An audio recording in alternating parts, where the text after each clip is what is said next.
El discurso del presidente Danilo Medina el 27 de febrero pasado ofreció algunas cifras sobre el comportamiento económico de la República Dominicana. Obviamente hay aspectos que son nada más que de señalamientos de cumplimiento de actividades por parte del gobierno.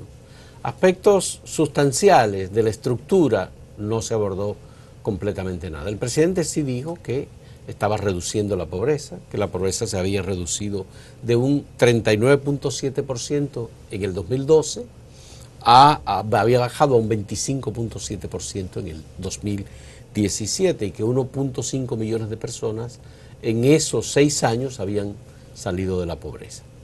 Obviamente estos son temas a discutir, hubo muchas ausencias, el presidente no habló del endeudamiento público, del tema fiscal, es poco, prácticamente nada lo que dijo el presidente de la República, y hemos invitado a Pedro Silverio, economista, profesor investigador de la Pontificia Universidad Católica, madre y maestra, articulista semanal de Diario Libre, en donde produce uno de los artículos sobre economía que tienen mayor interés y que es seguido por todo el que le interesa el camino de la economía dominicana. Publicó en estos días un artículo que era algo así como: si estamos tan bien y vamos tan bien, obviamente como que nos vamos a derrumbar, pero un análisis del Fondo Monetario Internacional. Estamos bien, pero si seguimos así, vamos a terminar mal. Vamos a terminar mal, esa era la idea, exactamente. Sí. Muchas gracias a Pedro Silverio por aceptar esta conversación con nosotros.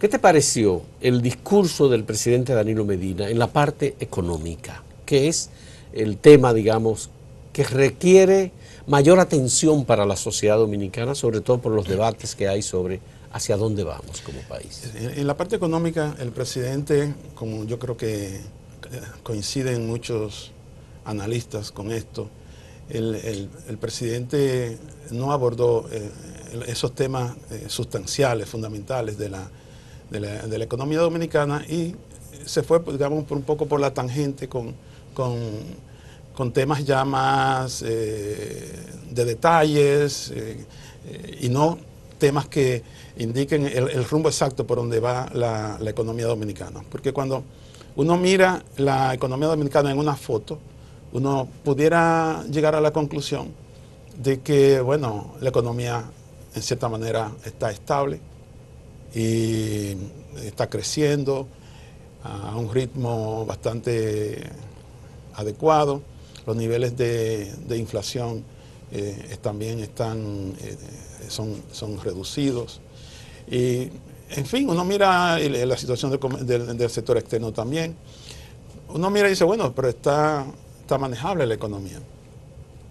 Pero ese tema sustancial, hacia dónde va la economía, el presidente no lo abordó.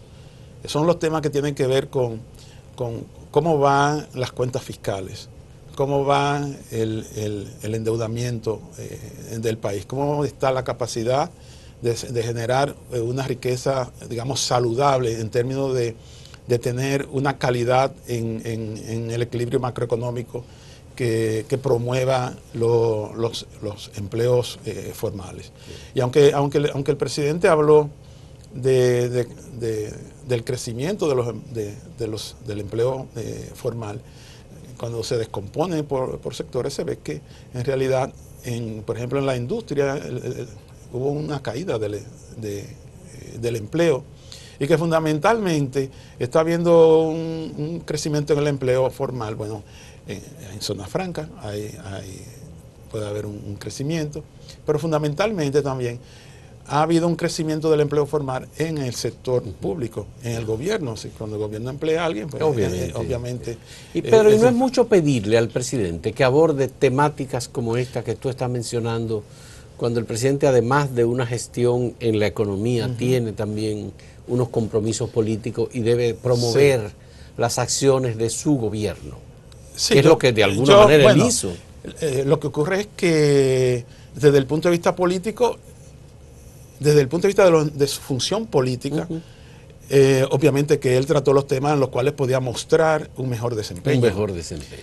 Y obvió los temas, por default, vamos a llamarlo así, que le podían mostrar en una posición más débil.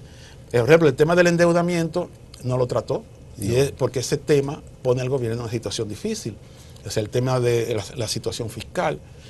El gran compromiso que hizo el presidente, que para mí es una de una parte fundamental cuando uno hace un análisis de los discursos del presidente ante la Asamblea Nacional, es mantener siempre esa referencia. ¿Contra qué yo evalúo estos logros que el presidente está presentando? O sea, el hecho de que haya aumentado en tal área o que se pueda mostrar el avance en tal área es importante. Ahora, para yo saber si esto forma parte de un éxito o no, yo tengo que tener una referencia. ¿Con qué referencia yo mido estos avances que se están poniendo sobre la mesa? Y esas referencias normalmente ocurren cuando un presidente toma posesión por primera vez, o cuando toma posesión por segunda vez, que redefine. O hace comparación en relación al año anterior. Exactamente. Pero hay unas metas que el propio presidente se puso desde el principio de su gestión en el año 2012, que muchas de ellas no se han cumplido, aunque se hayan hecho avances. Sí.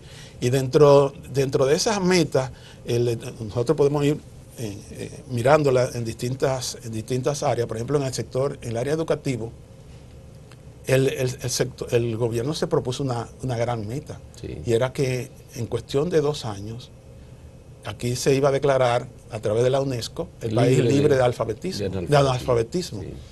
Eso sería para el 8 de septiembre de 2014.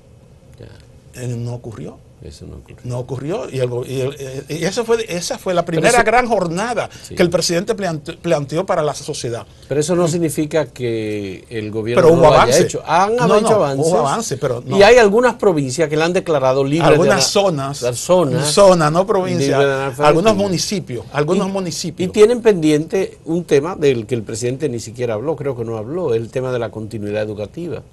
Tú alfabetizas, sí, y después que tú alfabetizas, ¿qué tú haces con esas personas? Sí, tú los incorporas en un trabajo, el gobierno lo tiene que ayudar, sí, etcétera. Entonces, eso tampoco lo han cumplido. Sí. Entonces, me gustaría saber... Pero fíjate, permíteme esto. El presidente propuso en el 2012 un gran pacto social, que también era uno de sus grandes compromisos, porque ese gran pacto social envolvía la interacción de por lo menos los 3 pactos que contempla la Ley Nacional la Estrategia Nacional de Desarrollo, y otros pactos, porque él dijo, es un gran pacto social con al menos los componentes que estaban del pacto fiscal, que sería el primero, el pacto educativo y el pacto eléctrico. Y de esos pactos solamente se ha hecho el pacto educativo. El pacto eléctrico aún está en el limbo y el pacto fiscal no se ha iniciado. Ya estamos 6 años después Yo creo que ninguno de esos pactos se van a firmar en esta administración. El presidente ha visto que es muy difícil firmar estos pactos y ya dentro del gobierno uno escucha voces que entienden que eso es un error, lo de los pactos, establecerlo en la Estrategia Nacional de Desarrollo. Sí. Porque en definitiva son demasiados los intereses y no pueden conciliarlos. Cuando tú tienes tantos intereses sentados en la misma mesa, si sale un pacto de esa mesa, es un pacto que ha dejado satisfecho a todos. A todo el mundo. Y eso entonces, no es eso no es un pacto para avanzar. Ya. Entonces, el tema de la pobreza, por ejemplo, el presidente se movió en unos parámetros, que fue 2012, 2017 y también 2016, 2017. Pero fue variando de acuerdo a lo que le convenía. Sí. Eso es lo que uno interpreta. ¿Es posible entender el avance del gobierno haciendo comparaciones entre el 2012 y el 17? Yo creo que incluso es difícil entender los avances de la pobreza. No estoy diciendo que no se haya reducido la pobreza. Sí. No tengo manera de decir que no se ha reducido. Que el dato ofrecido por el presidente no es cierto. Es decir, puede ser cierto el dato. Puede ser cierto. Ahora, ¿cuál es el problema del dato? Que para hacer comparaciones internacionales, que es con lo que se hace para medir los avances en la pobreza, al parecer las metodologías que se utilizaron para estos cálculos son metodologías locales que no han sido validadas internacionalmente. y por lo tanto no pueden hacerse las comparaciones debidas entre lo que se ha hecho aquí y lo que se ha hecho en otros países. Todos los datos de pobreza deben, para podernos, porque estamos en concierto de una región y de un mundo, deben tener unas metodologías que aseguren que la información que resulta de esa metodología está validada. Está validada por esa misma aplicación metodológica.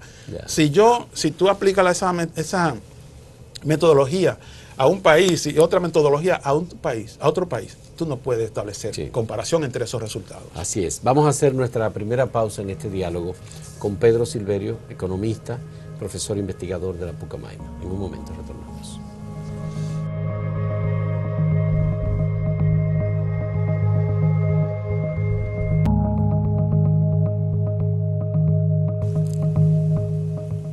Pedro, podemos sentirnos satisfechos porque el presidente de la República reconoció, como tú habías dicho, que la economía dominicana creció, el PIB, un 4.6% en el año 2017, que la proyección para el año 2018 es un crecimiento de un 5.5%, que la inflación va a ser de un 4.2% y que la inversión extranjera en el año 2017 fue de 3.370 millones de dólares, que va a haber creación de empleo, que hubo antes creación de empleo, que estamos por encima de las perspectivas que el propio gobierno se había establecido. En el año 2017 dijo, creamos 120.237 empleos, la mayoría de ellos empleos formales.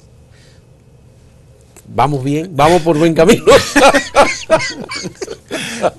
Bueno, lo que hay que mirar detrás de todas esas cifras, cómo se están dando las cosas al interior de la economía, cuáles son las cosas que están motorizando esas cifras. Uno de los elementos importantísimos es el endeudamiento. O sea, tenemos una economía que en un sector público altamente endeudado. Entonces, los cuestionamientos es, ¿cuáles son esos elementos que están detrás de esas cifras que pudieran llevar la economía en un momento determinado por un cauce no previsto o un cauce que podría generar incluso una crisis? El país se ha estado endeudando, ha estado agotando su capacidad de endeudamiento en términos de la capacidad que tiene de repagar esa deuda. Ya es una deuda que está por encima del 50%, 53%. Sí. Y el Fondo Monetario Internacional ha ido incluso moviendo ese umbral que hace unos años decía que en el 2020 pudiéramos llegar al 53% de endeudamiento como un gran peligro. Y ahora dice que en el 2023 podríamos llegar al 57%, también como un gran peligro. Entonces, pero si se toma en cuenta que Siria llegó a más de un 100%, que España estuvo o sigue estando en más de un 100% de su PIB, es decir, hay economías, Japón, Estados Unidos, que están sumamente endeudadas y que eso no representa ningún peligro para ellos. Pero el caso es que, por ejemplo, Estados Unidos, tú tomas el endeudamiento de Estados Unidos y está por encima del 100% del PIB. Sí. De Japón, más de 2 veces el Producto Interno Bruto. Sí. ¿Por qué para nosotros es un peligro? Porque para Estados Unidos, en primer lugar, la proporción de esos ingresos tributarios que tienen que dedicar al pago de su deuda es muy reducido. Muy reducido. Es decir, los montos de intereses que ellos pagan son muy reducidos. Muy reducidos. Y con relación también a todos los ingresos que tienen. Pero además, una altísima, toda la deuda que emite Estados Unidos está puesta en la moneda que ellos emiten, el dólar. que ellos imprimen, el dólar. O sea, no hay un riesgo ahí cambiario en esa deuda que emite Estados Unidos. Nosotros emitimos una proporción muy pequeña. Bueno, acabamos de emitir unos 800 millones, equivalente en dólares, en los mercados financieros internacionales, en pesos. Pero eso el gobierno se está y el presidente se estaban agloriando y dice, estamos emitiendo deuda en pesos. Claro, al final eso se convierte en dólares. Bueno, al final demandará dólares, es cierto. Sí. Y lo demandará en el mercado local. Porque cuando vaya a redimir esa deuda, aunque tengan pesos, van a buscar dólares. Van a buscar dólares para convertirla. Sí. Claro, no hay un riesgo cambiario ahí porque si tú vas a pagar en pesos no tiene riesgo. Ahora, hay una gran proporción de la deuda que está en dólares. Y es una gran proporción que sí refleja un problema, un riesgo cambiario para el gobierno, porque en un momento determinado una devaluación o una depreciación de la moneda pudiera crear un grave riesgo de solvencia para el gobierno. Pero un problema serio es que el gobierno está emitiendo bonos y asumiendo endeudamiento para cubrir el presupuesto. Es decir, antes se emitían bonos con objetivos específicos y muy claros. Bueno, ese es uno de los problemas y es un punto que yo he resaltado, es que el endeudamiento es 50% mayor que el gasto de inversión del gobierno. 50% mayor que el gasto de inversión del gobierno. Eso quiere decir que la mitad del endeudamiento se está yendo hacia otras áreas no de formación de riqueza. No de capital, no son gastos de capital. Gasto corriente. Vamos a llamarlo así. E incluso de todo el endeudamiento o de todo el gasto que el gobierno ha tenido en estos últimos 5 o 6 años, el gasto de capital es apenas un 15 o un 16%. Yeah. Quiere decir que es un endeudamiento en sentido general, porque no lo puedo decir, porque puede haber casos concretos que se justifiquen. Incluso aún para gasto corriente que tú podrías justificar.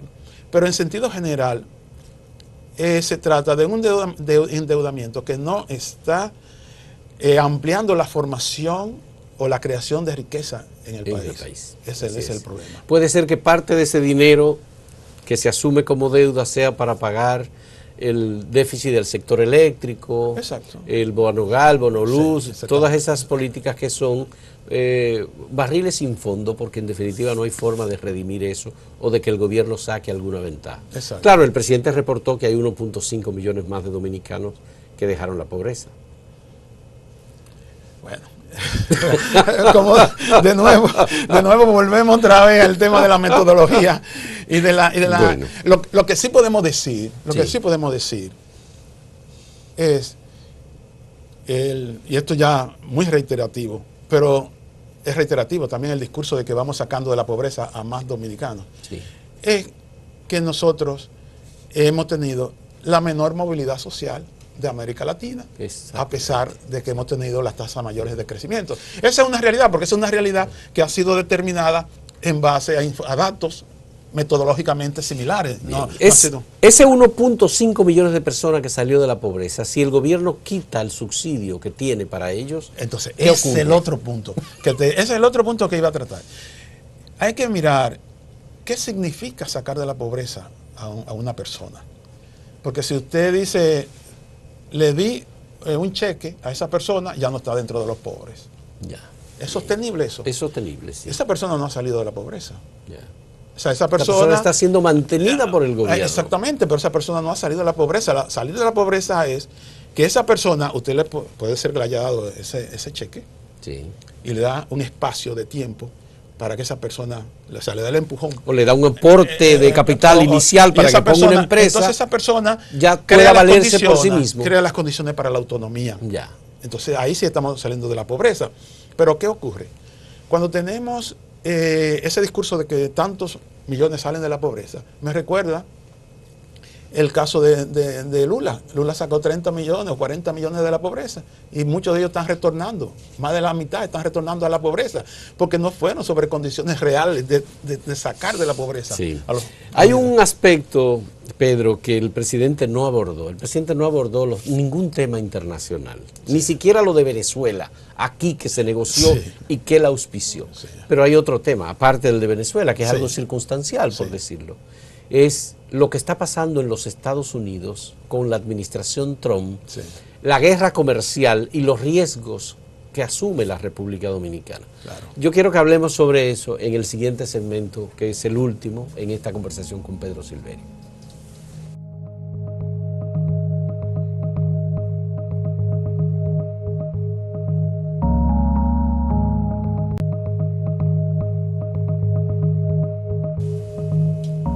Parece, Pedro, que para el presidente los factores internacionales no son de preocupación. La administración Trump, la situación en Europa, los acuerdos que tenemos de libre comercio con Estados Unidos, los acuerdos EPA, el acuerdo con Centroamérica, y además hemos declarado el año 2018 como el año de las exportaciones. ¿A dónde? Entonces, ¿cómo es?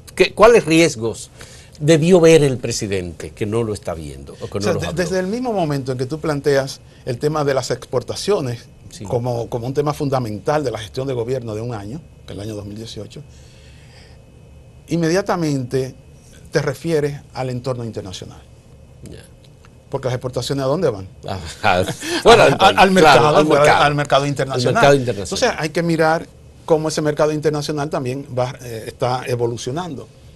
Y uno de los aspectos más interesantes de esta evolución es justamente lo que ha estado planteando el Donald Trump con el tema de aplicar aranceles del 25% a la industria del acero y un 10% a las importaciones de aluminio. Visto aisladamente, Estados Unidos pudiera obtener una ventaja con hacer eso, con aplicar esos aranceles a la industria del acero y del aluminio. Sí. El problema es que Estados Unidos está lidiando, está intercambiando con socios que tienen un tamaño importante como ellos. O sea, la Unión Europea tiene un tamaño igual de importante que el de Estados Unidos. Brasil, que es una economía del tercer mundo, sin embargo, tiene un tamaño... La octava economía del mundo. Un tamaño, ¿verdad?, o la novena. Importante. China, China. Que es un país también en vía de desarrollo, es un país grande, con suficiente importancia, suficiente peso en el mercado internacional. Canadá también, que son de los países que podrían resultar afectados. Corea del Sur. O sea, Estados Unidos él está aplicando una tarifa que va a hacer más difícil las exportaciones de esos países. Sí. Canadá, que es el más afectado, va a estar Brasil, China, Corea del Sur. O sea, todos estos países van a estar muy afectados por estas tarifas. Ahora, ¿cómo van a reaccionar esos países? Porque ellos pueden por sí también reaccionar con tarifas. Claro, hacia productos norteamericanos que llegan a sus países. Y ya la Unión Europea ha identificado productos norteamericanos a los cuales le van a aplicar tarifas que estarían recaudando cerca de 3.000 millones de dólares por esas tarifas. China va a reaccionar igual. Brasil va a reaccionar igual. Todos estos países van a reaccionar igual y lo que se va a dar es una guerra comercial. Pero Trump dice que es fácil ganar las guerras comerciales. Él dice que son buenas las guerras comerciales, que no son tan difíciles de ganar. Sí. Que el problema es que cuando tú comienzas una guerra comercial, va escalando de una manera tal que el comercio internacional se va limitando. Y cuando tú estás limitando el comercio internacional, a la vez tú le estás creando problemas a los sectores industriales, exportadores. Pero nosotros, ¿cómo nos vemos en ese contexto? Voy a llegar ahí. Sí. Pero cuando tú le creas problemas a sectores industriales, que industrias comienzan a quebrar, esos sectores industriales, ¿a quiénes o a quién arrastra? Arrastra también a un sistema financiero que lo está financiando. Sí. Es ese problema que comienza siendo como una guerra comercial, se traduce en un problema industrial y en un problema financiero. Sí. Y se deteriora a tal punto que se convierte luego en un problema político de todo tipo. De todo incluso el mundo pudiera entrar en una recesión tan importante como la que vivimos hace 10 años en el 2008. Y podría ser peor. 2008-2009. Imagínate la República Dominicana en ese entorno. Una economía pequeña, que es abierta. Sí. Ese entorno internacional se deteriora de esa magnitud. Y tú tienes una economía que está en el borde de los indicadores de estabilidad. Con ventaja porque los precios del petróleo no han subido mucho para nosotros. Exacto. Pero es un factor sobre el que República Dominicana no interviene. No interviene, pero además... Igual que lo de la guerra comercial. República Dominicana, ¿qué podría hacer? Exacto, pero la guerra comercial podría degenerar una serie yo no sé si podría afectar los precios final del petróleo, Pero aún si no afectara los precios del petróleo. O los precios del oro que han subido como consecuencia de estas cosas. Exactamente. Eso nos podría beneficiar. Pues no depende. Depende porque depende si alguien comienza a grabar las exportaciones de oro. Y entonces tenemos que pagar impuestos por exportar el oro a los países que lo estamos haciendo. No, pero parece que el oro se convierte en un refugio. En un refugio. Para la gente que se preocupa por Claro. Pero si tú deterioras el entorno internacional, como digo, en una economía que está, digamos, con indicadores de estabilidad que están un poco en el borde, ya. Cualquier análisis de sensibilidad te dice que un deterioro tan marcado como el que pudiera producirse como resultado de una guerra comercial, pudiera poner a la economía dominicana en una situación difícil de superar. Eso afectaría a las exportaciones dominicanas, definitivamente. Afectaría a las exportaciones dominicanas de alguna manera, porque en la medida que disminuye todo el comercio internacional, que disminuye el poder adquisitivo, poder de compra de los países como consecuencia de la reducción en el comercio internacional, en esa mesa también... La balanza comercial dominicana seguiría el derrotero que lleva con... No sabemos hasta unas qué exportaciones punto. Muy reducidas y unas importaciones muy, muy grandes. Bueno, pero el problema es que si eso ocurre y tenemos una caída en las exportaciones, también pudiéramos tener una caída en las propias importaciones, porque quizás pudiéramos estar afectando sectores locales y pudiéramos también... O sea, el equilibrio no sabemos exactamente cómo va a terminar, si va a mejorar o empeorar, pero el asunto es que el nivel de la actividad económica se reduce a nivel mundial y eso va a tender a reducir el nivel de actividad económica también en el país. En República Dominicana. Sí. Bueno, muchas gracias a Pedro Silverio por ayudarnos a entender un poco este contexto también internacional, a medida en que el gobierno dominicano lo entienda y lo asuma como un riesgo y pueda tomar las previsiones del lugar. Se supone que eso debe ser. Ahora hay una previsión de crecimiento de un 5.5% del PIB para el año 2018, el año de las exportaciones dominicanas. Por supuesto, además de Pedro Silverio, agradecerle a Pedro por estar aquí. Muchas gracias a ustedes igualmente por la compañía.